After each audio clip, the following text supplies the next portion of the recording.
नमस्कार,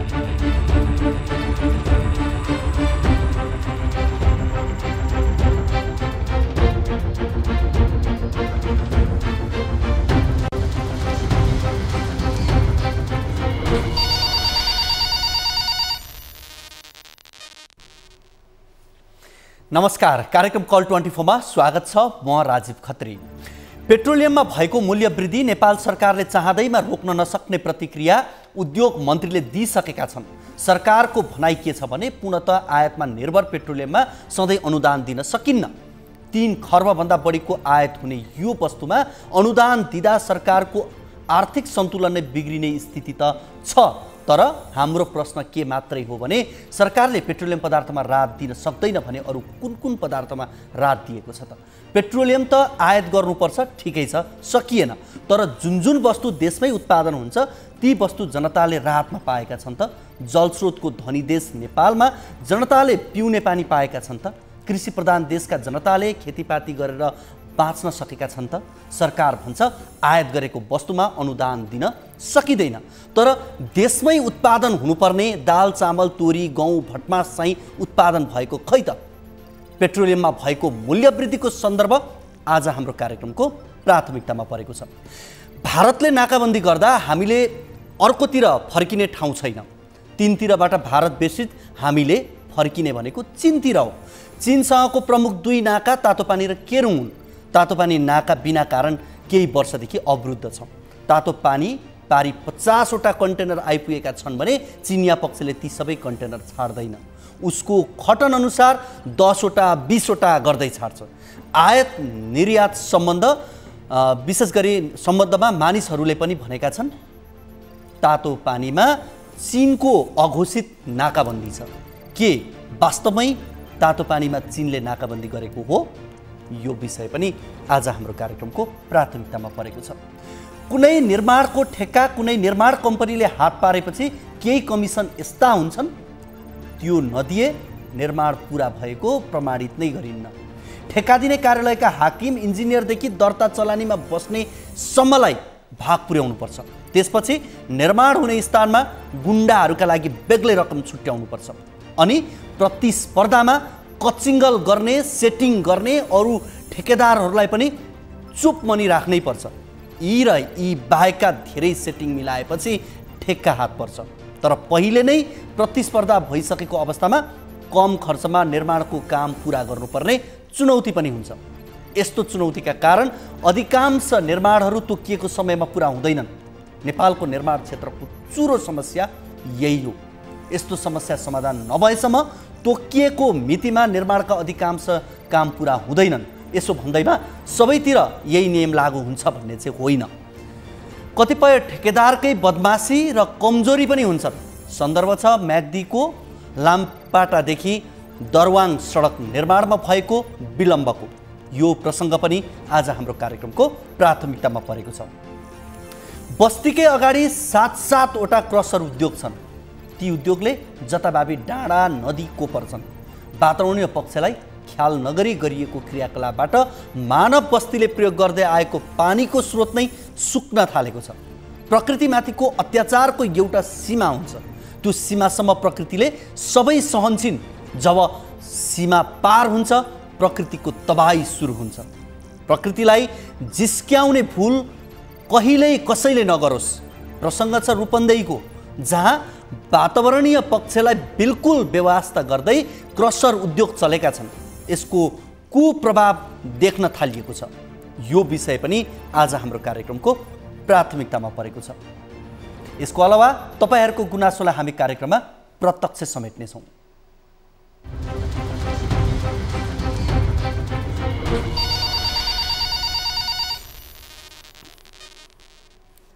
हामीलाई सम्पर्क गर्नका लागि हाम्रो टोल फ्री नम्बर रहेको छ 1660 01 12 424, एनसीएल नम्बर 980157 424 र भाइबर नम्बर 9884 011 037 मा हामीलाई कल गर्न सक्नुहुनेछ। यी नम्बरहरू यहाँले स्क्रिनमा पनि देखिरहनु भएको छ।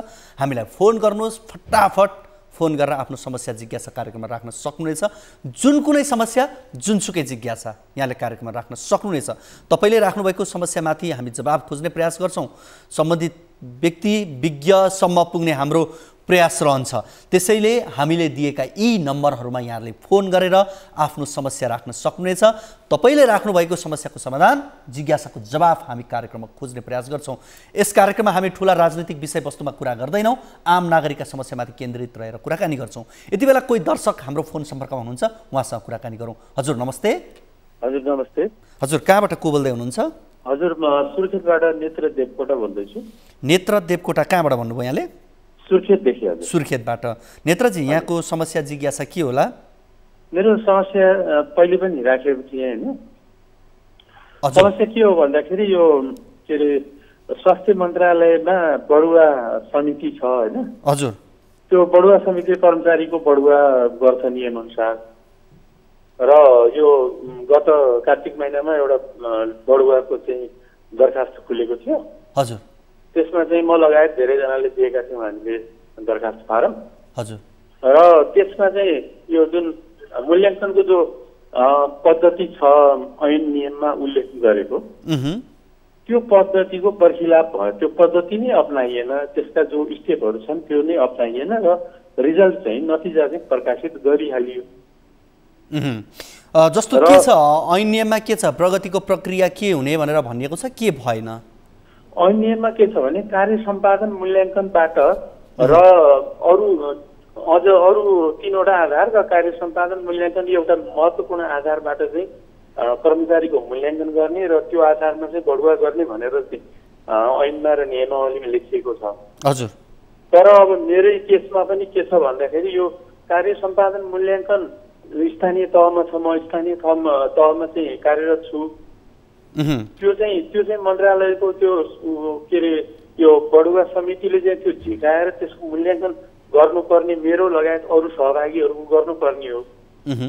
तर मेरो चाहिँ जुन कार्य सम्पादन मूल्याङ्कन छ त्यो चाहिँ मन्त्रालयले झिकाएको पनि छैन, हेरेको पनि छैन। तपाईँसँग मागेकै छैन तर रिजल्ट आइसक्यो? रिजल्ट आइसक्यो।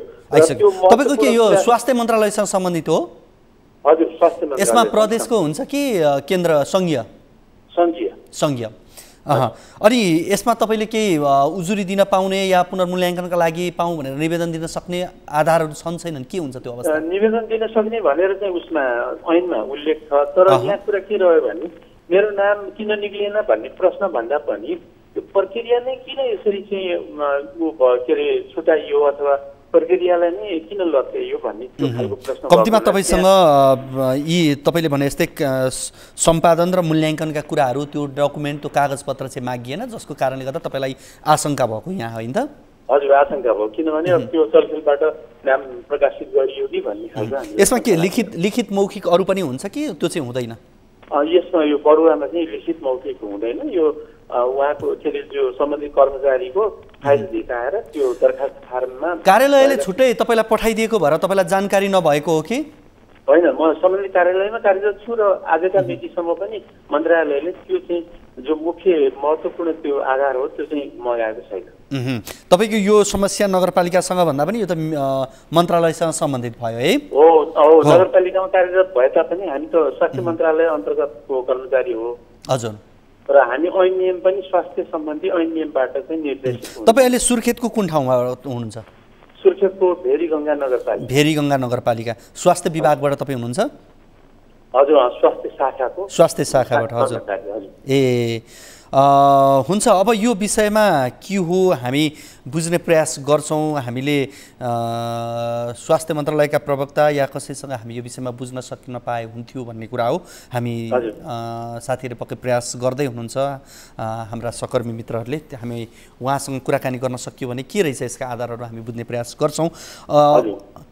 यसैसँगमा एउटा कुरा अर्को पनि जोडिहाल्छु प्रसङ्ग निस्किएको हुनाले।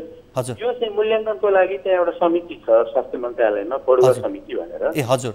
त्यो समितिमा चाहिँ लोकसेवा आयोगको अध्यक्ष चाहिँ त्यसको अध्यक्ष हुन्छ। ए हजुर। र लोकसेवा आयोगको सदस्य चाहिँ त्यसमा एकजना सदस्य हुन्छ। अनि विषय विज्ञ चाहिँ एकजना सदस्य हुन्छ। स्वास्थ्य सचिव, स्वास्थ्य मन्त्रालयको सचिव पनि त्यसको सदस्य सचिव हुन्छ। यसरी 5 जनाको चाहिँ त्यो कमिटी छ। त्यो कमिटीले चाहिँ अब ऐन नियममा निर्देशित गरे अनुसारको चाहिँ त्यो बढुवा प्रक्रिया गर्नुपर्ने हो। तर त्यो चाहिँ भएको छैन। यहाँ चाहिँ त्यो कार्य सम्पादन मूल्याङ्कनमा त 40 अङ्क छ, 100मा 40 पूर्णाङ्क छ भने त्यो नै झिकाइएन, त्यो नै हेरिएन। हामीले अब यहाँ प्रयास गरेको भन्ने मैले जानकारी पाएँ, तर कुराकानी हुन सकेन स्वास्थ्य मन्त्रालयका कोही प्रतिनिधिसँग भन्ने मैले यहाँ जानकारी पाएको छु। हुन्छ नेत्रजी, यहाँले फोन गर्नुभयो, यस विषयमा हामी थप बुझ्छौँ है, के रहेछ, के गर्न सकिँदो रहेछ, यो किन यस्तो भयो, कति यसबाट प्रभावित कति जति हुन्छ, तपाईँ मात्रै हो कि अरू पनि हुनुहुन्छ? यसबाट प्रभावित दर्जनौँ छन्। अब यो देशभरि एकैचोटि खुल्ने हो र यसमा चाहिँ धेरैजनाले दरखास्त दिएका छन्। म लगायत करिब 2-3 दर्जनमा सहभागीहरू चाहिँ यसमा प्रभावित हुने सम्भावना। हस्, कुराकानी गरिदिनु भयो, यहाँलाई धेरै धेरै धन्यवाद है। हामीसँग हुनुहुन्थ्यो नेत्र देवकोटा, उहाँ भेरीगङ्गा नगरपालिका सुर्खेतबाट हुनुहुन्थ्यो र उहाँ स्वास्थ्य विभागमा महानगरको स्वास्थ्य विभागमा उहाँ कार्यरत हुनुहुन्छ र उहाँले भन्दै हुनुहुन्थ्यो विशेष गरी बढुवाको कुरामा कार्य सम्पादन र मूल्याङ्कनको आधारमा गर्नुपर्नेमा कार्य सम्पादन र मूल्याङ्कनको कुनै पनि कागजपत्र नमागिकन मन्त्रालयले बढुवा गरेको र उहाँहरू बढुवा हुन नसकेको सन्दर्भ उहाँले राख्दै हुनुहुन्थ्यो र कुन आधारले गरियो, कम्तीमा प्रक्रिया त पुरा गर्नु पर्थ्यो भन्ने उहाँको मूल कुरा थियो। यस विषयमा हामी आगामी कार्यक्रम बुझ्ने प्रयास गर्छौँ। कार्यक्रममा हामी सुरुवातमा भने एउटा रिपोर्टतर्फ लाग्छौँ। कुनै समय नेपाल चीन व्यापारको लागि सबैभन्दा धेरै प्रयोग हुने तातो पानी नाका अहिले बेहालको अवस्थामा छ।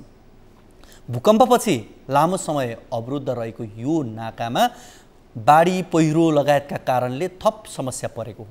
कोरोना महामारीका कारण सो नाकाको प्रयोगमा लगाइएको रोक जस्ता कारणले हालसम्म पनि आयात निर्यातको काम प्रभावित बनेको छ। लामो समयदेखि समस्या समाधान नहुँदा यो क्षेत्रको व्यापारबाट कमाइ गर्दै जीविकोपार्जन गर्दै आएकाहरू चिन्तित बनेका छन्। सिन्धुपाल्चोकबाट टिभी जर्नलिस्ट दीपक खत्रीको यो रिपोर्ट हेरौँ।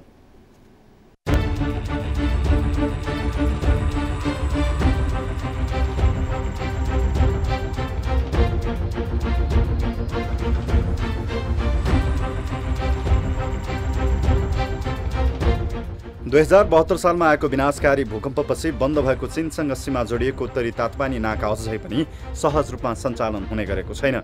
यसअघि 2076 जेठ 15 गते सो नाका पुनः सञ्चालन गर्ने गरी तामझामका साथ उद्घाटन भएको थियो। नाका सञ्चालनमा आएसँगै चीनबाट सरसामान आयात गर्न सहज हुने र व्यापार गर्न सहज हुने भन्दै व्यवसायीहरू उत्साहित भएका थिए। तर नाका सञ्चालनमा आए पनि चीनले आफ्नो तर्फबाट हुने निर्यात पनि दैनिक कोटा अनुसार मात्रै हुन दिएकाले व्यवसायी समस्यामा परेका छन्। 2076 साल जेठको 15 गते नाका सञ्चालन भयो। त्यो नाका सञ्चालन भएको हो कि न नाका बन्द भएको हो कि न नेपाल सरकारले कूटनीति पहल नचालेको हो कि त्यो चाहिँ हामीले चाहिँ बेला बेलामा सरकारले घचघचाउने केही नेपाल सरकारबाट त्यस्तो भएको जस्तो चाहिँ हामीलाई अनुभूति भएको छैन। र चाइना सरकारले पनि खोल्छु भन्दा पनि र कोभिडको मारले गर्दाखेरि अहिलेसम्म चाहिँ नाका बन्दै भएको चाहिँ हामीले महसुस गरेका छौँ। माथिबाट पहिरो र तलबाट भोटेकोसी नदीको कटानले तातोपानीसम्म पुग्ने सडक खण्डको अवस्था भरपर्दो छैन। अहिले मनसुनको समय भएकाले सडक सम्बन्धी जोखिम झन बढेको छ। यस्तै चिनियाहरूले नाकामा सुरक्षा प्रोटोकलमा थप कडाई गरेको छ। चीनले नै ड्राइपोर्टसम्म सामान ल्याउने भएकाले नेपाली व्यापारी भने जस्तो सामान लिने गरी चीनसम्म जान पाउँदैनन्। आयातमा मात्रै होइन, नाका सहज नहुँदा निर्यात पनि प्रभाव बनेको छ। तातोपानी नाकाबाट भूकम्प अघि हुने स्थानीय सामग्रीको निर्यात अहिले शून्य अवस्थामा पुगेको हो। चाइना सरकारले कुनै पनि व्यक्तिलाई कुनै पनि प्रक्रियाबाट त्यो चाहिँ चाइनापट्टि जान सक्ने अवस्था बनाएको छैन। त्यसले गर्दा साँच्चीकै स्थानीय व्यापारदेखि लिएर गएर हामीले खालि आयात मात्रै गर्ने कुरा होइन, निर्यात गर्ने धेरै वस्तुहरू पहिला यो नेपालबाट चाइना जान्थ्यो। त्यसले गर्दा व्यापार घाटा कम हुन सक्थ्यो। नेपालबाट उत्पादन भएको धेरै चिजहरू चाहिँ चाइना जाने अनि चाइनाबाट चाहिँ ल्याउने गर्दाखेरि व्यापार घाटालाई कम गर्ने अवस्था थियो भने अहिले शून्यमा, निर्यात त शून्य नै छ। नाका सोचेअनुसार सञ्चालनमा नआउँदा यसको प्रत्यक्ष मारमा सीमा गाउँका स्थानीय पनि परेका छन्। त्यहाँका स्थानीयहरूले तातोपानी लिभिङमा झोलेपोके व्यापार गर्ने गर्थे। तर अहिले त्यसको सम्भावना नहुँदा व्यापारीले भित्राउने सामानलाई लोड अनलोड गरेर जीविका चलाउनु पर्ने बाध्यतामा पुगेका छन्। कहिले पोखर हिँड्न पनि गाह्रो, क्यान्जो पनि गाह्रो पर्छ, बाटोको के हुन्छ। अब जहाँ चाहिँ हुनेको त इरिगेसन हुन्छ खान्छ। अब हाम्रो जग्गा जमिन छैन, सरकार बारीमा बसेको छ, यही भारी पलाएर हामीले ज्यान पाल्नु पर्ने छ। नाकामा अवरोध हुँदा सो क्षेत्रमा सञ्चालन हुँदै आएको 1400 मालवाहक कन्टेनर, 2800 चालक र 5000 मजदुर परिवार बेरोजगार भएका छन्। यो अवस्थाको अन्त्य गर्न सरकारले उच्च तहबाटै चीनसँग नाकाको सहजीकरणको लागि ठोस पहल गर्न आवश्यक छ। यसले सामान आयात सहज हुने मात्र होइन, सो क्षेत्रमा आश्रित मजदुर वर्गको समेत हित हुने थियो।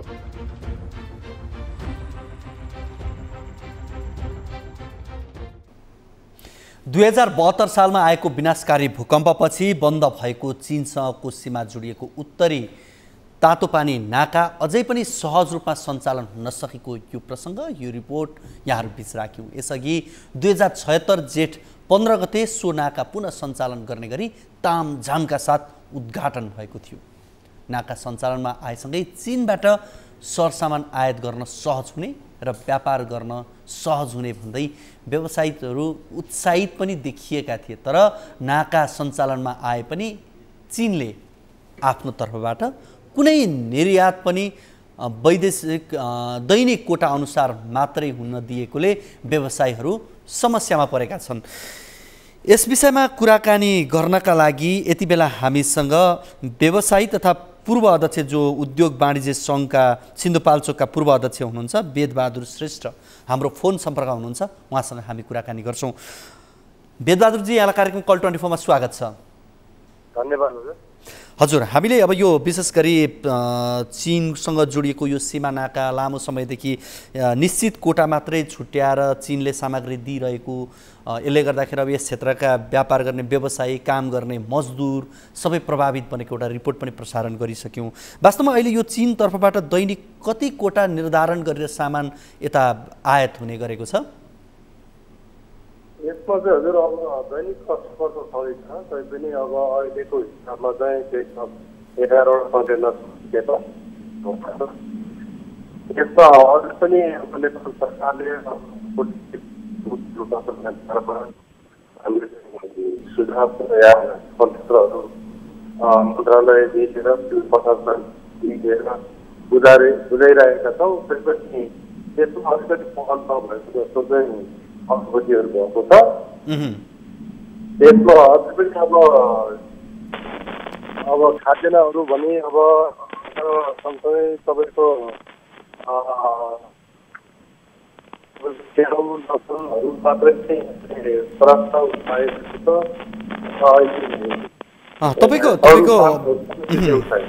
अलिकति यहाँको अडियो हामीलाई बुझ्न थोरै समस्या भएको छ, तर पनि म यहाँसँग कुराकानी गर्ने प्रयासमा छु। जस्तो अब यहाँहरू व्यवसायी, यहाँहरू मर्कामा त पर्नु भएकै छ। करिब 2800 चालक, 5000 मजदुर विगतमा यहाँनिर काम गर्ने गरेको देखिन्छ। अब उनीहरूको अवस्था लगायत अन्य अवस्था कस्तो छ, समस्या के देखिएको छ, यसको असर? त्यो अवस्थामा त त्यो अवस्था चाहिँ धेरै कन्टेनरहरू चाहिँ अहिले सञ्चालनमा आएको छैन। तपाईँको अब दिन 11 कन्टेनर आएर धेरै कन्टेनरहरू चाहिँ जम्मै विस्थापित भएको अवस्था छ। सँगसँगै तपाईँको अब लोडरदेखि लिएर चालकहरूदेखि लिएर सबै अहिले चाहिँ विस्थापितै छ त्यो ठाउँमा। अब फेरि तपाईँको चाहिँ बर्खा लागिरहेको अवस्था छ, सडकदेखि लिएर घर सबै हिँड्ने अवस्थामा छ। त्यसले गर्दाखेरि चाहिँ त्यति राम्रो चाहिँ त्यो ठाउँमा चाहिँ देखिएको छैन। अब बहाना त कोरोनाको बनाइएको थियो विगतमा हेर्ने हो भने। अब यतिखेर अब बाढी पहिरो आउन थालिसकेपछि यसको समस्या पनि रहला, तर अहिलेसम्म त त्यो समस्या छैन। अहिलेको चाहिँ तत्कालीन यो रोक्नुपर्ने, रोकिएको भनिएका चाहिँ कारण कोरोना मात्रै हो कि त्यसका बहाना अरू हुन् भन्ने लाग्छ यहाँलाई? बहाना त अब विदेशी राष्ट्र अब चाइनाबाट नै कोरोनाको महामारी भएको छ होइन, यो त सबैलाई जानकारी नै छ। त्यस कारणले नै अब भन्न त अहिले कोरोनाकै कारणले गर्दाखेरि चाहिँ अब हाम्रो नेपाली व्यवसायहरू चाहिँ धेरै चाइना जान सकेको अवस्था पनि छैन, दिएको पनि छैन। त्यसले गर्दाखेरि हामी आगामी तपाईँको चाइनाको अब खाता भनौँ तपाईँको र अब चाहिँ उता तपाईँको चाहिँ माग गएर पनि गर्न सक्ने अवस्था छैन। त्यही भएर चाहिँ अहिले धेरै व्यवसायहरू चाहिँ मार्गमा परेको छ। तर कारणले गर्दा चाहिँ हस् हस् हस् वेदबहादुरजी कुराकानी गरिदिनु भयो, यहाँलाई धेरै धेरै धन्यवाद। हामीसँग हुनुहुन्थ्यो सिन्धुपाल्चोक उद्योग वाणिज्य सङ्घका पूर्व अध्यक्ष एवं व्यवसायी वेदबहादुर श्रेष्ठ। उहाँसँग हामीले कुराकानी गऱ्यौँ। अलिकति उहाँको फोनमा थोरै समस्या भएका कारणले गर्दा प्रष्ट भने बुझ्न सकिएको थिएन, तर पनि उहाँले समग्रमा त्यहाँको अवस्था चाइनाले यो अघोषित आंशिक नाकाबन्दी भन्दा फरक नपर्ला त्यो किसिमको अवस्था त्यहाँ देखिएको छ र यसले पारेको प्रभावको विषयमा उहाँले कुराकानी गर्दै हुनुहुन्थ्यो। यस विषयमा थप कुराकानी गर्नका लागि यति बेला हामीसँग तातोपानी भन्सार कार्यालय सिन्धुपाल्चोकका भन्सार अधिकृत नारद गौतम हाम्रो फोन सम्पर्कमा हुनुहुन्छ, उहाँसँग पनि कुराकानी गर्छौँ। नारदजी, यहाँलाई कार्यक्रम कल 24 मा स्वागत छ। धन्यवाद। अब यो लामो समयदेखि भनौँ 72 सालको विनाशकारी भूकम्पपछि बन्दै थियो, त्यसपछि 76 जेठ 15 गतेबाट नाका पुनः सञ्चालन गर्ने तातोपानी नाका भनेर तामझामका साथ उद्घाटन पनि भयो, तर अहिले पनि आंशिक रूपमा मात्रै खुलिएको छ। अघोषित नाकाबन्दी जस्तै छ एक प्रकारले भन्ने हो भने, यो आंशिक अघोषित नाकाबन्दी जस्तो हो। उनी चाइना पक्षले थोरै थोरै मात्रै सामान पठाइदिने अवस्था छ। यसलाई बढाउन सक्ने या अलिकति व्यवस्थित गर्ने कुरामा के प्रयासहरू भएका छन् अहिलेसम्म? होइन, प्रयास त नेपाल सरकारको तर्फबाट उच्च तहबाट पनि र स्थानीय तहबाट पनि हामीले प्रयास गरिरहेका छौँ। होइन, चाइना तर्फबाट अहिले जति मात्रामा कन्टेनरहरू नेपाल आउनुपर्ने हो, लोडेड कन्टेनरहरू, त्यो मात्रा मैले आइरहेको स्थिति छैन। औसतमा 8-10 कन्टेनर मात्रै आइरहेको छ। तर हाम्रो तर्फबाट अर्थात् चाहिँ नेपाल सरकार तर्फबाट यो कार्गोको सङ्ख्या बढाउने र लोडेड सामानहरू बढाउने, व्यापार सहजीकरण गर्नेतर्फ विभिन्न तह र तत्त्वमा पहल चाहिँ भइरहेको छ। अब चाइनाले विश्वसँग ठुल्ठुला धेरै धेरै सामग्रीहरू निर्यात गर्छ, आयात गर्छ। यो एउटा व्यापारिक देश अहिले पछिल्लो समय हेर्ने हो भने यसको आफ्नै छुट्टै यही कुराले माथि अगाडि बढी पनि रहेको छ। तर नेपालको सन्दर्भमा हेर्ने हो भने एउटा सानो नाका जहाँबाट सीमित सामानहरू नै आउने हुन्, त्यस्तो धेरै आउने पनि होइन। तर यो कुरामा जसरी अहिले अघोषित नै भनौँ जसरी सामान दिइरहेको छैन, यसमा राजनीतिक कारण बढी देखिएको हो कोरोना भन्दा पनि? होइन, राजनीतिक कारण के हो भन्ने कुरा त्यो मेरो लेभलमा मलाई जानकारी छैन। होइन, अब चिनिया पक्षसँग हामीले कुरा गर्दाखेरि उहाँहरूले चाहिँ यो कोभिडको कारणले नै अहिले हाम्रो अलिकति केही एउटा निश्चित समयमा मात्रै हामीले चाहिँ यो गाडी छोड्ने र खाली कन्टेनर होइन, एउटा आम नागरिकले एउटा मैले भन्ने उहाँहरूको भनाइ छ। सरले एउटा कर्मचारीको दायित्व भनाइ मात्रै प्रक्रिया पुरा गरे जस्तो मलाई लाग्यो। मैले यहाँसँग राजनीतिक रूपमा कुनै गर्न खोजेको होइन, माथिल्लो लेभलबाटै गर्नुपर्ने कुरामा कमी भएको हो भनेर मात्रै सोध्न खोजेको हो कि सर मैले? माथिल्लो लेभलबाट पनि प्रयास भइरहेको छ अनि चिनिया पक्षबाट पनि सकारात्मक जवाफ आएको छ। तर खालि के विषय छ भने अहिले कोभिडको कारणले हामीले चाहिँ अलिक कन्ट्रोल मेजरमा छौँ, अलिकति बढी यसमा हामी सेन्सिटिभ छौँ भन्ने नै चिनिया पक्षको अहिलेसम्मको उपस्थिति मैले त्यो पाएको छु। अब यो कोभिडको चाहिँ अब कन्ट्रोल अलिकति चाहिँ होइन, कोभिडको कारणले उनले अन्य कुनै राष्ट्रसँग पनि यो अहिलेसम्म गरेकै छैन त भन्ने प्रश्न त देखिन्छ नि त, जसले गर्दाखेरि मैले त्यो आशयले मात्रै यहाँलाई भन्न खोजेको हो। होइन, अब विभिन्न सङ्घ उपसङ्घ त विभिन्न भएका छन् होइन, तर अब कुनै यस्तो कारणले या अरू कुनै त्यस्तो अदृश्य कारणले हो जस्तो चाहिँ मैले अहिलेसम्म त्यस्तो महसुस गरेको छैन। अब यो बर्खा लागेसँगै त अब झन् बाढी पहिरो सिन्धुपाल्चोक त्यसै पनि प्रकृतिले अब यस्ता कुरामा त ठगिएको छ। हरेक वर्ष कुनै न कुनै घटनाहरू भइरहेकै हुन्छन्, यसपटक पनि त्यो नहोला भन्न सकिँदैन। त्यसको असर देखिन थालेको छ, त्यो पनि देखिन थालेको हो। अब अलिकति अब यो क्षेत्रको भूगोल होइन, नदी किनाराका सडकहरू होइन, अलिक पूर्वाधारमा यो तपाईँको भूकम्प गइसकेपछि अलिकति यहाँका पहाडी भूभागहरू अलिक कमजोर भएको कारणले गर्दाखेरि अलिकति ठुलो रूपमा पानी अथवा मनसुन अलिक भयो भने तपाईँको चाहिँ सडकहरूमा क्षति पुग्न जाने अवस्था चाहिँ छ। यो सडक चाहिँ अलिकति स्मुथ खालको अलिकति लागत अलिक प्रभावित तरिकाले यो निर्माण गर्नुपर्ने देखिन्छ, तर त्यो भएको छैन। तथापि अहिले केही मर्मत सुधार गरेर केही राम्रो चाहिँ भएको छ विगतको भन्दा, र अझै यसमा चाहिँ लगानी बढाउनु पर्ने र यो नाकालाई अझै सञ्चालन गर्नको लागि सडक लगायतका अन्य पूर्वाधारहरूमा जोड दिनुपर्ने आवश्यकता छ। सर, मलाई एउटा कुरा चाहिँ जानकारी गराइदिनुहोस् न। जस्तो दैनिक कोटामा कन्टेनरहरू नेपाल पठाए जस्तो कोटा निर्धारण उनीहरूले गरे जस्तो देखिएको छ चाइना पक्षबाट। अहिले सरदर कति सामान नेपाल भित्रिने गरेको छ दैनिक? यस्तो कस्तो हुन्छ नि, यो यही दिन यतिवटा कोटा भने ठ्याक्कै फिक्स छैन। कहिले 6वटा कन्टेनर आउँछन्, कहिले 7वटा, कहिले 8वटा, कहिले 10वटा, कहिले 12वटा, कहिले 14वटा पनि आउँछन् होइन। हजुर, अनि यसमा ठ्याक्कै छैन। औसत निकाल्दाखेरि मासिक 8-10को सङ्ख्यामा पर्छ। हस्, कुराकानीका लागि यहाँलाई धेरै धेरै धन्यवाद। तपाईँलाई पनि धेरै धेरै धन्यवाद। हस्, हामीसँग हुनुहुन्थ्यो तातोपानी भन्सार कार्यालय सिन्धुपाल्चोकका भन्सार अधिकृत नारद गौतम हुनुहुन्थ्यो, उहाँसँग हामीले कुराकानी गऱ्यौँ। यति बेला सिन्धुपाल्चोक विशेष गरी माथिबाट पहिरो र तलबाट भोटेकोसी नदीको कटानले तातो पानीसम्म पुग्ने सडक खण्डको अवस्था भरपर्दो छैन। अहिले मनसुनको समय भएकाले सडक सम्बन्धी जोखिम झन बढेको छ। यस्तै चिनियाहरूले नाकामा सुरक्षा प्रोटोकलमा थप कडाई गरेको छ। चीनले नै ड्राइपोर्टसम्म सामान ल्याउने भएकोले नेपाली व्यापारीले भने जस्तो सामान लिने गरी चीनसम्म जान पाउँदैनन्। आयातमा मात्रै होइन, नाका सहज नहुँदा निर्यात पनि प्रभावित बनेको छ। तातोपानी नाकाबाट भूकम्प अघि हुने स्थानीय सामग्रीको निर्यात अहिले शून्य अवस्थामा पुगेको छ भन्दा फरक पर्दैन। यति बेला हामीसँग कोही दर्शक हाम्रो फोन सम्पर्कमा हुनुहुन्छ, उहाँसँग कुराकानी गर्छौँ। हजुर नमस्ते। हजुर नमस्कार। हजुर कहाँबाट को बोल्दै हुनुहुन्छ? मेरो नाम राजु यादव हो, म बारा कलैयाबाट बोलिरहेको छु। रवि यादव भन्नुभयो? राजु यादव। राजदी यहाँको कुन ठाउँबाट हुनुहुन्छ अहिले? बारा कलैया। बाराबाट। तपाईँको समस्या जिज्ञासा के होला? मेरो समस्या जिज्ञासा हजुर भनौँ न, मेरो बुबा एकजनासँग पार्टनरसिपमा कारोबार गर्दै आउँदै हुनुहुन्थ्यो। हजुर। अब आउँदा आउँदै अब म त्यही काठमाडौँमा बसेर पढिरहेको थिएँ। हजुर। अब के भएको छ, जुन बुबाको पार्टनर थियो त्यो इन्डियाको हो, त्यो आएर मेरो गाउँमा ससुरालीमा बसेको छ। हेलो। हजुर। अनि त्यहाँ बस्दाखेरि हजुरको भनौँ न, अब मेरो बुबाले फकाएर के गरेर कि जबरजस्ती आफ्नो जागा जमिन धितो राखेर पैसा लगभग 2 करोडको हिनामिनी गराइदियो हजुर। अनि फेरि भी बुबाको प्लानिङ मर्डर भी गराइदियो त्यही मान्छेले। आफ्नो घरको मान्छे अब कोही अब पढा लेखा पनि थिएन, अब कसैले पनि केही थाहा थिएन। यिनीहरूले त्यहाँ आफैले घटना घटाएको, आफैले तिनीहरूले त्यो बुवाले उठाएर हस्पिटल पुगाएको थियो। हस्पिटलमा अब लगेर पोस्टमार्टम तिनीहरू आफैले गराएको। मेरो घर परिवारमा कसैलाई पनि थाहा थिएन यो कुरो हजुर, बुझ्नुभयो? अब तपाईँले यस विषयमा प्रहरीमा उजुरी गर्नुभएको छ कि छैन? मैले दिएछु हजुर, सिटानी जारी दिइसकेको। उहाँ डिएसपी सरले हाम्रो दर्तै गर्नुभएको छैन। तपाईँले कहाँ बारा जिल्ला प्रहरी कार्यालयमा? हजुर। अनि यो घटना भएको कति भयो? त्यो हजुरको भन 2077 7वाँ महिना 15 गतेको घटना हो। 75 सालको कुरा भनेपछि करिब 3-4 वर्ष भइसक्यो।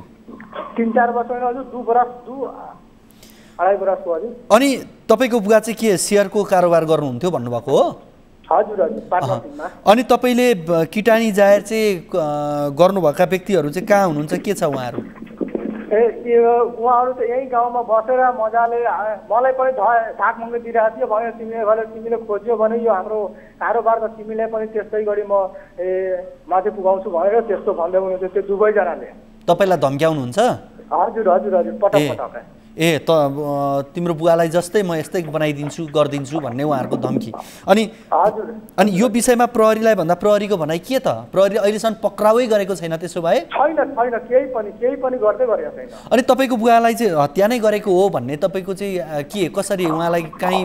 हजुर 100% मलाई आशा छ मेरो बुबाले हत्या गरेको। त्यो बुबाको मोटरसाइकलमा केही पनि रेप लागेको थिएन जुन दिन त्यो घटना भएको थियो हजुर। त्यो बिहान कुशल प्रसाद यादव एउटा यता कोतवाल गाउँपालिका वार्ड नम्बर 3 मा बस्ने त्यो कुशल प्रसाद यादव फोन गरेको थियो बुबालाई आउनु भनेर, म पैसा दिन्छु भनेर। हजुर त्यस्तो भन्नुभएको थियो। त बुबा र त्यो पार्टनर दुबई त्यही बाइकमा बसेर जानु भएको थियो। अनि उताबाट आउँदाखेरि कसरी घटना हुने बित्तिकै कसरी मान्छेको मृत्यु हुन्छ? मान्छेको केही जिउमा रेपै लागेको छैन हजुर। तपाईँको यो पोस्टमार्टम चाहिँ कसले आरोप लगाएको? पोस्टमार्टम आफैले गरेको भनेर चाहिँ होइन हजुर, अब घर परिवारमा कसैलाई थाहै छैन। अब भनेको तपाईँलाई चाहिँ त्यस्तो लागेको पोस्टमार्टम पनि उनीहरूले नै गर्न लगाएको हो भन्ने लाग्छ? हजुर। पोस्टमार्टम चाहिँ के भनेर रिपोर्ट आएको थियो? पोस्टमार्टममा भनेको छ आफैले लडेर मृत्यु भएको हो भनेर। आफैले लडेर मृत्यु हुन्थ्यो भनेर त हजुरको कहीँ ठोकाउनु पर्थ्यो गाडी, त गाडीमा केही रेप लगाउनु पर्थ्यो, केही छैन गाडीमा। मान्छेको जिउमा पनि केही रेप छैन त कसरी मर्छ मान्छे? त्यतिकै मरिहाल्छ।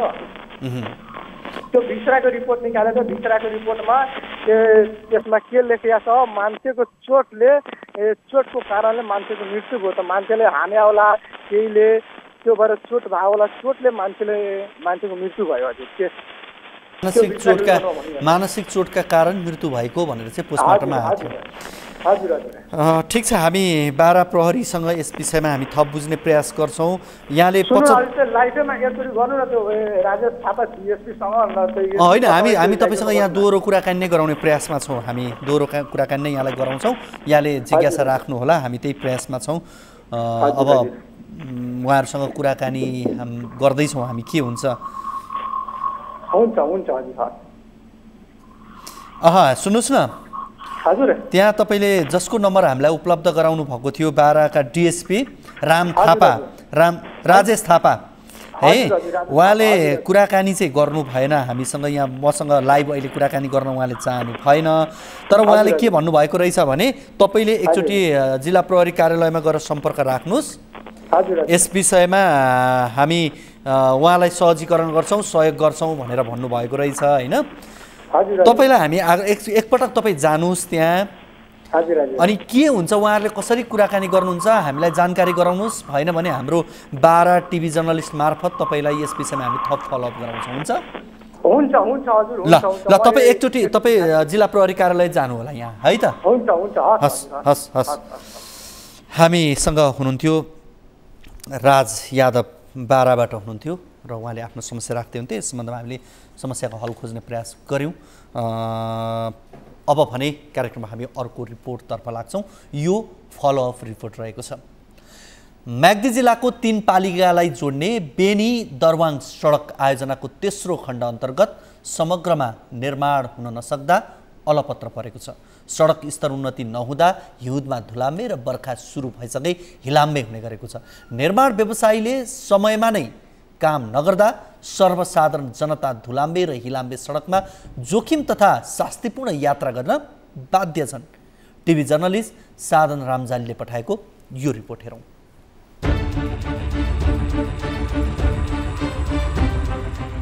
म्याग्दीको मङ्गला, मालिका र धौलागिरी गाउँपालिका केन्द्र जोड्ने 24 किलोमिटर दूरीको बेनी दरबारङ सडक खण्ड बिरुवा क्यारभान जेबी र पूर्वाधार विकास कार्यालय म्याग्दी बीच 2076 ज्येष्ठ 31 गते 22,57,932 रुपियाँमा ठेक्का सम्झौता गरेको थियो। हामीले यो सडक खण्ड अलपत्र भएको बारेमा समाचार प्रसारण गरेका थियौं। समाचार प्रसारणपछि ठेकेदार कम्पनीले केही समय काम गरे पनि वैशाख अन्तिम सातादेखि बीचमै काम छोडेर सम्पर्क विहीन भएपछि स्थानीयवासी निराश भएका छन्। लामपाटादेखि अब डौडेखोलादेखि दरबाङसम्मलाई एकदम अलपत्र परे छ। यो अप्ठ्यारो छ, यो उकालो छ, मेरो घर नजिक छ, तर यो गाडीले दुःख, हामीले दुःख पाइरहेका छौँ, धुलो खाइरहेका छौँ। त्यो भएर अब छिटो बनाउनु पर्यो।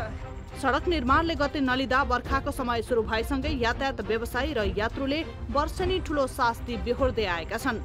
जीर्ण र साँघुरो सडकमा यात्रुहरूले जोखिम मोलेर यात्रा गर्नुपर्ने बाध्यता छ। हिलाम्मे सडक हुँदा यात्रामा समस्या भएको यात्रुको गुनासो छ। बाटो अब यस्तो बाटोको हालत सब हिलो, सबै हिलो भइरहेछ। अब अहिले यस्तो गाडीहरू हिँड्नु पनि एकदमै गाह्रो भइरहेछ सबैजना यात्रीहरूलाई। हामी पनि हिँडिरहेको छौँ। अहिले यस्तो गाडीले जहिले फसिरहेको हुन्छ अनि हिँड्नु निकै नै गाह्रो भइरहेको छ। बलौटेमा म्याग्दी नदीले कटान गरेर जोखिम बनाएको छ। सो ठेकेदारको जिम्मामा पर्ने बाङ्गे पहिरो क्षेत्र पहिरोग्रस्त र जोखिमयुक्त छ। अधुरो, अत्कल्चो, हिलाम्मे र धुलाम्मे सडकमा जोखिमपूर्ण यात्रा गर्नु परेको छ। सडकमा थुपारिएको माटो, ढुङ्गा र खाल्डाखुल्डीले दुर्घटनाको जोखिम बढाएको यातायात व्यवसायी बताउँछन्। सडक नबन्न त अब यस्तो सही होला। अब यस्तो हामी चाहिँ बर्खा पनि लागिसक्यो, गाडी फसिने दुःख शास्ति भ्याउनु परेको छ र लगातार अब यस गाडीमा ट्याक्सीमा हिँड्ने प्यासेन्जरले पनि शास्ति भ्याउलिएर हिँड्नुपर्ने भएको छ। पूर्वाधार विकास कार्यालयले 3 वटा प्याकेजमा स्तर उन्नति गरिरहेको छ। विक्रम सम्मत 2078 जेठ महिनामा सकिनुपर्ने लामपाटा दरबाङ खण्डको हालसम्म 55% मात्र भौतिक प्रगति भएको छ। थप गरिएको सम्झौता मिति चैतमा सम्पन्न भएको छ। कार्यालयले म्याद थप गर्नको लागि प्रक्रियामा आउन पटक पटक आग्रह गरे पनि ठेकेदार कम्पनीले अटेरी गरेपछि कारबाही प्रक्रिया अघि बढाइएको कार्यालयले जनाएको छ। एउटा सम्पर्कमा नआउने, अटेर गर्ने, विभिन्न चिठी लेख्दा पनि रेस्पोन्स नगर्ने भएको हुनाले निर्माण काम अहिले ठप्प नै छ। चुनाव अघिसम्म अर्कोलाई पावर अफ एटर्नी दिएर काम गरिरहेको थियो। हालको अवस्थामा अहिले स्थगित नै भएको छ र यसलाई हामीले पटक ताकेता गरेका छौँ। निर्माण व्यवसायीलाई काममा फर्काएर सडक निर्माणलाई गति दिन सरकारवालाहरूले ध्यान नदिँदा जिल्लामा निर्माणाधीन अवस्थामा रहेको अन्य आयोजनाको हालत पनि कछुवाको गतिमा अघि बढेको छ। सम्बन्धित निकाय र सरकारवालाले यस्ता अलपत्र ठूला आयोजनामा ध्यान नदिने हो भने वर्षौं वर्षसम्म सर्वसाधारणले शास्ति भोग्नुपर्ने देखिन्छ।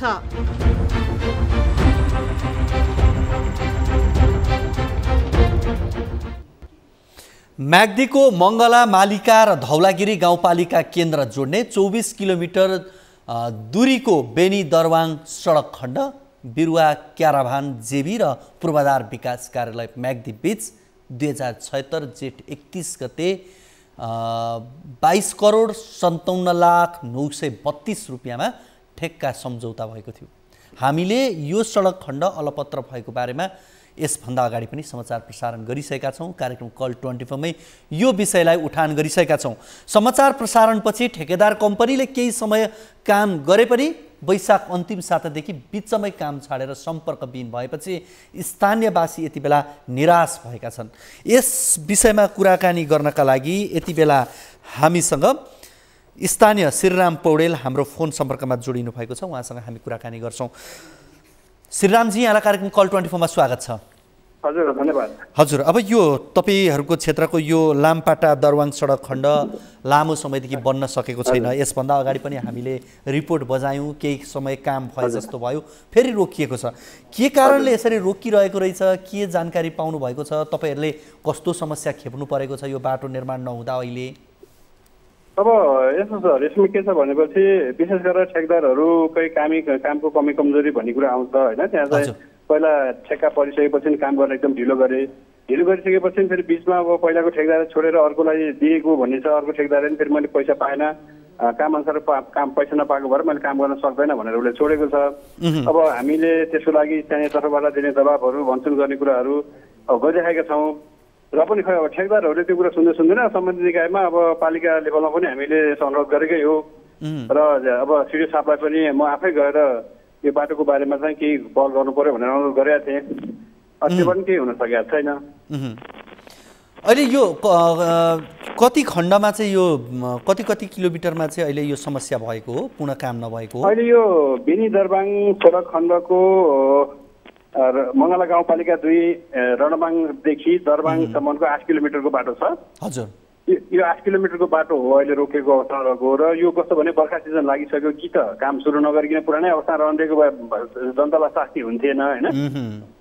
अब जब काम गरिन्छ हालिसकेपछि त्यसलाई चाहिँ अब टुङ्गा पुर्याउनु पर्ने, अरू कति नभए पनि त्यो बर्खाको समयमा हिलो अब मान्छेहरूलाई दैनिक रूपमा आउजाउ गर्न पनि अप्ठ्यारो अवस्था भएको हुनाले अब कि चाहिँ त्यसलाई ग्राभल गरिदिनु पर्यो, मान्छे हिँड्न लायक बनाइदिनु पर्यो होइन। अब यो बर्खाको समय त अब विद्यार्थीहरू हिँड्न गाह्रो छ, त्यसपछि कृषकहरूले आफ्नो खेतीपाती लाउन जान गाह्रो छ। घरबाट निस्किएपछि हिलो छ त्यो बजार, नयाँ बजार भन्ने ठाउँ फेरि अलिकति यो खेती हुने ठाउँ पर्यो, अलिकति पानीको बढी त्यहाँ भल बग्छ र त्यो भएर हामीले अलिकति पहल गरे हो। अब ठिक छ, अब हजुरहरूको तर्फबाट पनि त्यस्तो दबाबहरू दिएर के हुन्छ कि? हस्, कुराकानी गरिदिनु भयो, यहाँलाई धेरै धेरै धन्यवाद। हस्, धन्यवाद। हामीसँग हुनुहुन्थ्यो स्थानीय श्रीराम पौडेल। हामीले यो लामपाटा दरवाङ सडक खण्ड जुन म्याग्दीको छ यस सम्बन्धमा कुराकानी गरेका हौँ। स्थानीयको तर्फबाट उहाँसँग कुराकानी गरेका हौँ। यसमा हामी निर्माण पक्ष सँगसँगै पूर्वाधार विकास कार्यालय म्याग्दी कोसँग सम्भव हुन्छ यस विषयमा उहाँहरूसँग पनि हामी जोडिने प्रयासमा छौँ। र मैले पाएको जानकारी अनुसार निर्माण व्यवसायीहरूको फोन उठेको छैन। यति बेला हामी पूर्वाधार विकास कार्यालय म्याग्दीका गुरुदत्त अधिकारीसँग पनि हामी जोडिने प्रयास गर्छौँ। यो किन रोकियो यति लामो समयदेखि, काम गर्दैनन् भने उनीहरूको ठेक्का रद्द गर्ने प्रक्रियामा अगाडि पो जानु पर्थ्यो कि स्थानीयले शास्ति भइरहेको छ, यस सम्बन्धमा हामी कुराकानी गर्न गइरहेका छौँ। सडक निर्माणले गति नलिँदा बर्खाको समय सुरु भइसँगै यति बेला यस क्षेत्रमा यातायात व्यवसायी र यात्रुले वर्षै नै ठुलो शास्ति बेहोर्दै आएका छन्। जीर्ण र साँघुरो सडकमा यात्रुहरूले जोखिम मोलेर यात्रा गर्नुपर्ने बाध्यता छ।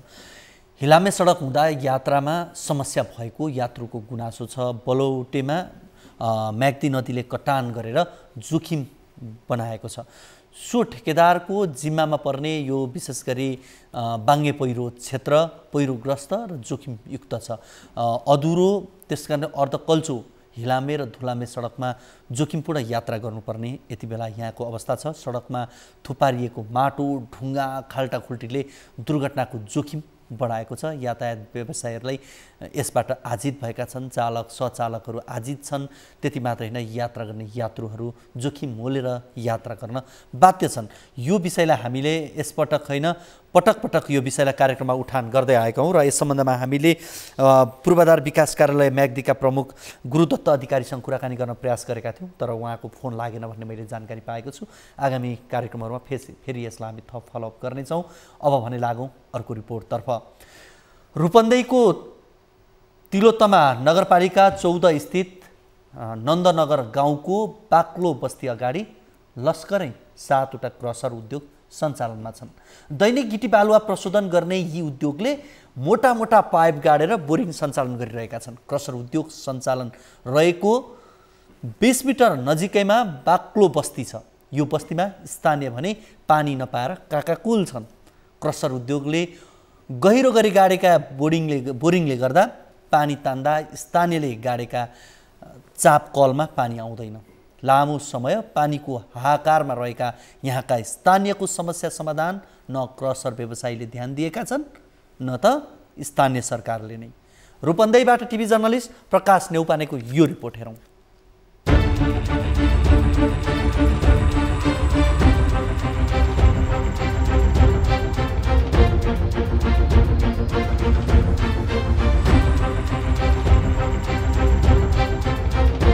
तिलोत्तमा स्थित नन्दन नगरको यो बस्ती अगाडि शिवशक्ति, इर्विन, एभरेस्ट, दाउन्ने, महामाया, पञ्चमूर्ति र सिद्ध बाबा क्रसर उद्योग सञ्चालनमा छन्। बिहानदेखि साँझसम्म यी उद्योगले ठुल्ठुला मोटर लगाएर बोरिङ चलाउँछन् र पानी तान्छन्। दिनभर गिट्टी बालुवा प्रशोधन गर्छन् र बिक्री गरेर मनग्गै आम्दानी गर्छन्। तर यी उद्योग परिसरमा रहेका बोरिङका कारण नजिकै रहेका बस्तीका स्थानीय भने पानी नपाएर काकाकुल छन्। खाना पकाउन, पिउन, नुहाउन, कपडा धुने पानीको खोजीमा स्थानीय भौतारी रहेका छन्। क्रसरकै कारण स्थानीयको चापाकलमा पानी आउन छोडेको वर्षौं भयो। क्रसरका कारण पिउने पानीको समस्या भयो भनेर गुनासो गर्ने स्थानीयलाई उद्योगीले क्रसरमै आएर पानी लैजाऊ भन्ने गरेका छन्। यो क्रेसरले धेरै समस्या पार्छ। 10-12 वर्ष जति भयो हामीले यो क्रेसरबाट पानी आएन, बन्द गर भन्दा भन्दै पनि अब यिनीहरूले अब चलाइराखेछन्। अब त्यही पनि अब लास्टै समस्या भएर एक दिन त गइयो, सबै मिटिङ गरियो। त्यहाँबाट यो घर घरमा यो सानो सानो पाइप यो दिएछ, यो पनि कहिले आउने कहिले नआउने। पानीको धेरै समस्या छ। खानेपानीको त बरु धेरै, अरू पानीको त ठिकै छ, खानेपानीको झन् लास्टै समस्या छ। अब चापाकलमा पानी आउँदैन तपाईँहरूकोमा? चापाकलमा पानी एक थोपा आउनु, हेर्नु नि चलाएर हेर्नु, एक थोपा आउनु। अनि के पानी खानुहुन्छ, कसरी नुहाइधुवाइ गर्नुहुन्छ? अब यही अब छिमेकमा जतातता पानी जसको नलकामा आएको छ त्यहीँबाट थोडा भोट लिएर बोतल सोतल भरेर फ्रिजमा राखिन्छ, त्यही खाइन्छ। बोरिङ यहाँ क्रेसरमा गाडेपछि त यहाँ पानी पाइपको त आएकै छैन। अब भात खाने बेला यति पानी खाइयो, त्यहाँदेखि खाइएकै छैन। अब यसरी त मर्ने अब भइयो, के गर्ने? अब स्थानीय सरकारलाई भन्नुभएको छैन? अब स्थानीय सरकारलाई नि के भन्ने हो, भोट हाल्ने बेला सबै आउँछन् के अरे। अब त्यो भोट हरायो, मान्छे कोही देखिन्नन्। स्थानीयका अनुसार 6 महिना चापाकलबाट पानी आउँदैन। गर्मी मौसममा यो समस्या बढी हुन्छ। दिनभरका लागि पानीको जोहो गर्न स्थानीय केही परका छरछिमेक र क्रसर उद्योगमा पुगेर पानी ल्याएर भाँडा बर्तनमा भरेर राख्छन्। स्थानीयले भोग्दै आएको पानीको समस्याबारे उद्योगी र स्थानीय सरकार जानकार छन्, तर पानी सुविधा उपलब्ध गराउन भने ध्यान दिएका छैनन्। मलाई जानकारी कतिखेर भयो भने यो विषय जब हामी चुनावी दौरानमा घर दैलो गऱ्यौँ त्यतिखेर मात्र थाहा भयो त्यहाँ पानीको समस्या छ भन्ने कुरा। क्रेसरको कारण अब क्रेसर त नगरलाई कर तिरेछ, क्रेसरको कुराहरू पनि हामीले उठायौँ। क्रेसरहरू अथोराइज लिइरहेछ, उनीहरूले चाहिँ अधिकार प्राप्त संस्था छ। यो कुराहरू नगरमा हामीले क्रेसरको कारणले यहाँका बस्तीहरूमा पानीको समस्या भयो भनेर उठाएका छौँ। तर क्रेसरलाई विस्थापित गर्न पाउने अवस्था त हाम्रो छैन, विस्थापित गर्ने अधिकार पनि हाम्रो छैन। तिनीहरू चाहिँ लिगली रूपमा स्थापित भएका छन्। पानी जुन बस्तीहरूमा पानीको समस्या छ त्यसलाई हामीले खानेपानीको अब लगभग अन्तिम चरणमा पुगेको छ। अब खानेपानी विस्तार गरेर पाइपलाइनहरू विस्तार गरेर अब केही छिट्टै दिनमा चाहिँ नि घर घरमा चाहिँ नि खानेपानीको व्यवस्था गर्ने योजनामा छौँ। पानीको अब त्यस्तो समस्या ठुलै समस्या छ भने चाहिँ हामी एकचोटि त्यहाँ अब पहिला बुझौँ के रहेछ र क्रेसर हामी त्यहाँ भएका क्रेसर व्यवसाय बसेर सल्लाह गरेर के विकल्प दिन सकिन्छ। जनताले पानी नै नखाने नि हामीले मात्र क्रेसर चलाएर त भएन। त्यो ठुलो नै समस्या रहेछ भने त्यसलाई चाहिँ हामी समाधान गर्छौँ। हामी व्यवसाय मिलेर के गर्न सकिन्छ छलफल गरेर यसलाई समाधान चाहिँ हामी गर्छौँ। कतिपय व्यवसायहरूले त त्यहाँ त पानी आएर पानी खानुहोस्, हाम्रो पानी सुक्यो भनेर त्यहाँका स्थानीय डेलिगेसन जानुभएको छ अरे, जाँदाखेरि त त्यसो भन्नु पऱ्यो नि त। होइन यस्तो त्यो पनि यस्तो छ कुरा। अब त्यो तपाईँलाई समस्या पर्यो होइन 1-2 महिनालाई हो भने त धाराको व्यवस्था नयाँ धारा गाड्न त अप्ठ्यारै हुन्छ। तर क्रेसरबाट व्यवस्था यदि क्रेसर व्यवसायले गरिदिन्छन् भने त्यो पनि ठिकै हो विकल्पको रूपमा त। तर पानी नै नदिनु भनेर दिएको त्यो पनि राम्रो हो नि त। यदि क्रेसर व्यवसायले यसरी विकल्प हिसाबमा तपाईँको घरसम्म पानीको व्यवस्था मिलाइदिन्छन् भने त त्यो धेरै राम्रो हो नि त। र अरू बेला त आएकै छ तपाईँको पानी आफ्नो धाराबाट आइरहेकै छ। यदि नआएको खण्डमा क्रेसर त्यो गर्छन् त राम्रै हो, त्यो पनि हामी सल्लाह गर्छौँ। कानुनत बस्ती छेउमा क्रसर उद्योग सञ्चालन गर्नै पाइन्न, तर यहाँ बस्ती छेउमा सञ्चालन मात्र छैनन्, क्रसर उद्योगीले आफू खुसी बोरिङ गाड्दा स्थानीयले पानी पिउन समेत पाएका छैनन्। धुलो, धुवाँ र ध्वनि प्रदूषण थेगी नसक्नु छ। मनपरी 400-500 फिट गहिराईसम्म बोरिङ गाडिएको छ। नियमनमा कसैको चासो देखिन्न। स्थानीयको समस्या बेवास्ता गर्ने क्रसर उद्योगीले बरु नजिकै रहेको तिनाउ नदीमा लुकीछिपी गिट्टी बालुवा चोरी तस्करी गर्ने गरेको आरोप लागिरहन्छ। क्रसर उद्योगीको मन परिप्रति सबै निकाय रमिते छन्। तराईको उखरमाउलो गर्मीमा धुलो, धुवाँ र पानी अभावमा काकाकुल स्थानीयलाई स्वच्छ पिउने पानीको व्यवस्था गरी मनपरी बोरिङ गाड्ने क्रसर उद्योगीलाई कानुनी दायरामा ल्याउनतर्फ जिम्मेवार निकायको ध्यान जान जरुरी छ। तिलोत्तमा स्थित नन्दनगरको यो बस्ती अगाडि शिवशक्ति, त्यसै गरी हिरबिन, एभरेस्ट, दाउन्ने, महामाया, पञ्चमूर्ति, सिद्धबाबा लगायतका क्रसर उद्योगहरू सञ्चालनमा छन्। बिहानदेखि साँझसम्म यी उद्योगले ठुल्ठुला मोटर लगाएर बोरिङ चलाउँछन् र पानी तान्छन्। दिनभर गिटी बालुवा प्रशोधन गर्छन् र बिक्री गरेर मनज्ञ आम्दानी गर्छन्। तर यी उद्योग परिसरमा रहेका बोरिङका कारण नजिकै रहेको बस्तीका स्थानीय भने पानी नपाएर काकाकुल छन्। खाना पकाउन, पिउन, नुहाउन, कपडा धुने पानीको खोजीमा स्थानीय भौतारिन्छन्। क्रसरकै कारण स्थानीयको चापाकलमा पानी आउन छाडेको वर्षौँ भएको छ। यससँग सम्बन्धित भएर हामीले यो रिपोर्ट यहाँहरू बीच प्रसारण गऱ्यौँ। यसै विषयमा कुराकानी गर्नका लागि यति बेला हामीसँग तिलोत्तमा नगरपालिका वडा नम्बर 14 का वडा अध्यक्ष आश्विन पौडेल हाम्रो फोन सम्पर्कमा हुनुहुन्छ। उहाँसँग कुराकानी गर्छौँ। वडा अध्यक्षज्यू, यहाँलाई कार्यक्रम कल 24 मा स्वागत छ। हजुर नमस्कार। हजुर, अब यो हामीले तपाईँकै वडाको एउटा गाउँ नन्दनपुर गाउँको कुरा गऱ्यौँ। अब यो गाउँमा पानीको समस्या छ भन्ने कुरा यहाँलाई जनप्रतिनिधि हुनुभन्दा अगाडि र भएपछि कतिको थाहा छ यहाँलाई? यो त म निर्वाचित हुनुभन्दा अगाडि 10-15 दिन अगाडि थाहा भएको विषय हो। पानीको समस्या एउटा टोलमा चाहिँ छ। त्यो प्रेसर उद्योगहरूको कारणले जहाँ त्यहाँ धेरै गहिराईसम्म प्रेसर उद्योगहरूले जुन पानी गाडेर चाहिँ पानी उब्रिरहेको छ नि, त्यो कारणले त्यहाँको चापाकलहरू बन्द भएको अवस्था छ। पानीमा समस्या आएको छ। तर यो प्रेसर उद्योगहरूलाई हाम्रो वार्ड तहबाट हाम्रो त व्यवहारिक तहबाट कुरा गर्ने हो होइन। कानुन त हामीले जाने तिनीहरूलाई बन्द गराउने, तिनीहरूलाई सञ्चालन गर्न नदिने, तिनीहरू काम अवरोध गर्ने खालको हामीलाई कानुनी अख्तियारी छैन। त्यो भएको कारणले हामीले व्यवहारिक रूपबाट त कुरा गरिराखेका छौँ होइन। एउटा कुरा चाहिँ म एउटा कुरा यहाँलाई सोधिहाल्छु ल। जस्तो यो क्षेत्रमा पहिला क्रसर उद्योग सञ्चालन भएर बस्ती पछि बनेको हो कि बस्ती पहिलेदेखि थियो र क्रसर उद्योग सञ्चालन भएको? पहिला त्यहाँ बस्ती पातलो थियो है।